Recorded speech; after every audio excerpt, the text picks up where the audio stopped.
Erling Haaland is not only a football superstar, he carries himself like a storm wrapped in the calm face of a young man from Brine. Just weeks ago, at the height of a World Cup run few dared to imagine, he offered a quietly personal reflection on the life he tries to protect beyond football, a reminder that even the game's most feared striker measures success by more than goals scored. Those goals have shaken the Premier League, lifted Manchester City to historic heights, and carried Norway further into a World Cup than the country had ever gone. But that brilliance was written in pressure, in the shadow of his father's painful football past, in the silence of 16 senior matches without a goal, and in the private understanding that even a powerful body can one day ask for mercy. Long before Erling Haaland understood tactics, trophies, or transfer fees, he understood that football could ask for more than it ever promised to give back. Inside the Haaland household, the game was never just a source of pride. It was also a reminder that a career could end long before the love of football ever did. He didn't grow up dreaming only of packed stadiums and trophies lifted beneath confetti. Growing up in a family that had already paid football's price, he learned early that the sport could hand out honor and unforgettable memories while quietly demanding sacrifices few outsiders would ever see. That understanding was already waiting for him when Erling Braut Haaland was born on July 21, 2000, in Leeds, England. His father, Alf-Inge Haaland, had built a respected Premier League career at Nottingham Forest, Leeds United, and Manchester City. His mother, Joy Merita Braut, had represented Norway as a national heptathlete, bringing her own experience of discipline and years of training that rarely made headlines. Athletic ambition was part of the family's everyday language, but so was the understanding that success in sport is never guaranteed and never free. Not long after Erling's birth, the family returned to Brine, a small farming town on Norway's western coast, far from the glamour of Europe's biggest stadiums. There were no television cameras or celebrity culture, just cold North Sea winds, local pitches, and a culture that valued consistency over attention, where improvement was measured in months and years, not weekends. Football was always present in the household, but never as a fairy tale. Erling grew up watching a father whose career had been shaped as much by injury as by memorable matches. One moment followed Alf-Inge everywhere. Roy Keane's infamous challenge during the 2001 Manchester Derby, replayed endlessly in documentaries and headlines for years afterward. But the deeper lesson inside the Haaland family reached beyond that single incident. Alf-Inge kept playing after that tackle before ongoing physical problems eventually ended his career. For young Erling, the takeaway was never about resentment. It was simpler and more sobering. Football could give a family purpose, identity, and unforgettable memories. It could also ask for years from a player's body that could never be given back. That understanding shaped how he approached the game long before fame arrived. As his body stretched rapidly through adolescence, leaving him tall and still learning to coordinate his own limbs, improvement demanded patience rather than shortcuts. Brine provided exactly that environment: cold evenings, artificial pitches, indoor halls smelling of rubber flooring, and countless repetitions nobody outside the local community ever noticed.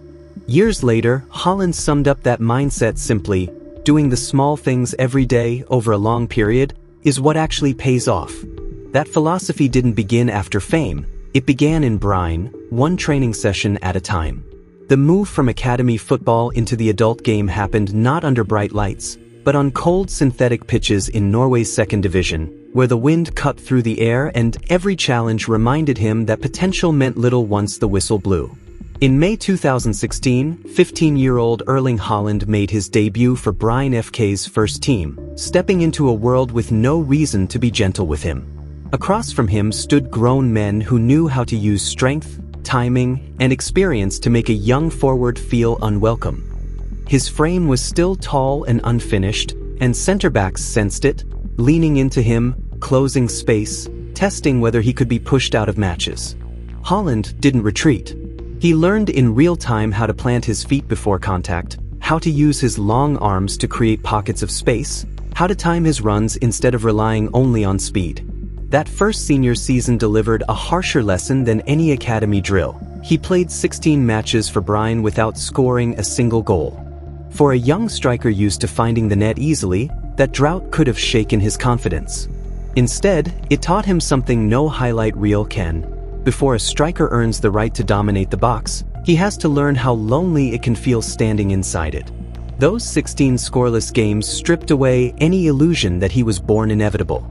They forced him to study the smallest habits of veteran defenders: the half second when a marker looked away, the tiny gap between two center-backs. He was fighting for the simple right to exist on a professional pitch, and in that fight he built the hardened patience that would define him. From there, the rise accelerated. At Red Bull Salzburg, Europe saw the first warning sign: a forward with the size to unsettle defenders and the finishing instinct to punish any mistake. At Borussia Dortmund, in front of the famous yellow wall, he stopped being a promising talent and became a global phenomenon, carrying the weight of expectation with a calm far beyond his age. Then came Manchester City, where his gifts had to fit inside Pep Guardiola's demanding system.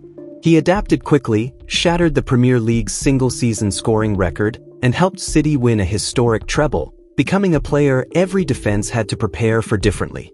Yet for all the club trophies, the moment that lifted him into national legend arrived on July 5, 2026, in the World Cup round of 16 against Brazil. Norway had waited decades for a night like that. As the match wore into the second half in East Rutherford, New Jersey, the tension was almost unbearable. In the 79th minute, Haaland rose above the Brazilian defense to head Norway in front. 11 minutes later, he struck low and hard from just outside the box to make it 2-0.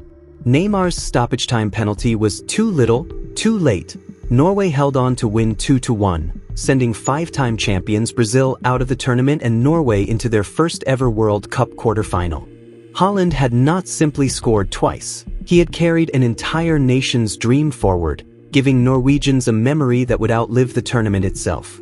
The deepest turning point in his recent career, though, arrived far from any stadium. In late 2023, Manchester City's medical staff diagnosed a bone stress reaction in his left foot, the kind of injury a player cannot simply run through. For Haaland, who had grown up watching what football did to his father's body, it demanded something harder than courage: stillness. His days changed overnight, trading training pitches for treatment tables, measuring progress in small, unglamorous increments. He has often said that learning to listen to your body is one of a professional footballer's most important responsibilities. During those weeks, that idea stopped being philosophy and became daily reality. The experience deepened a lesson his father's career had already taught him: talent alone cannot protect a player from time or overuse. Recovery, he came to believe, deserves the same respect as training itself, because forcing a return too early can cost far more than a few missed matches. Away from the pitch, Haaland has kept his personal life notably private. At the center of it is Isabel Hogseng Johansson, who knew the football fields around Brighton long before stadiums and headlines became part of his life. He rarely discusses the relationship publicly, preferring to shield the people closest to him from the attention that follows his career, an instinct that runs through much of how he lives. His routines off the pitch are similarly disciplined: consistent sleep, careful nutrition, and a willingness to trade ordinary pleasures for long-term consistency. He has spoken about using blue light blocking glasses and mouth tape as part of his sleep routine, habits that reflect a simple belief: recovery is not separate from scoring goals, it's part of the same job. Norway's World Cup dream ultimately ended in Miami on July 11, 2026, when England beat them 2-1 after extra time in the quarterfinals, Jude Bellingham scoring twice to complete the comeback. It was the furthest Norway had ever advanced at a World Cup, and Haaland finished the tournament with 7 goals, level among the competition's top scorers. Days before that match, he admitted he had never imagined Norway would come this far, words that sounded surprising to supporters, but honest coming from him. Beneath the goals and the global spotlight remained the same boy from Brighton who understood exactly how difficult every step of that road had been.